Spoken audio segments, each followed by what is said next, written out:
Vous avez pu remarquer que, au cinéma notamment, peut-être même au théâtre, des comédiens qui ne sont pas du tout juifs peuvent jouer le rôle de juifs. On peut presque dire que la plupart des comédiens ont pu à un moment donné incarner un personnage juif et ne pas du tout avoir le type juif.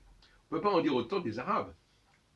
Donc ça montre bien que, au niveau physique, les Juifs et les Européens sont interchangeables. En fait. Ils ne se distinguent pas extérieurement de manière manifeste. Et j'ai dit l'autre jour que cette différenciation entre le monde juif et le monde non juif, elle est surtout marquée en Afrique, et en Afrique du Nord, et dans le monde islamique. Dans le monde islamique, il y a eu ce choc entre les populations juives et les populations, disons, arabes.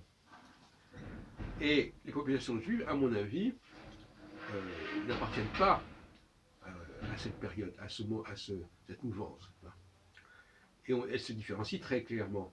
Donc, la différenciation entre juifs et non-juifs, sur le plan physique, est beaucoup plus le fait du monde oriental que du monde occidental.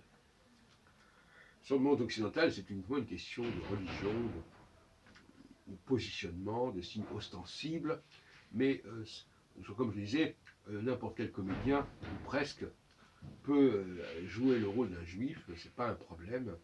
Il n'y a absolument aucun caractère spécifique aux juifs, du moins quand ils vivent dans un monde païen, un monde caucasien.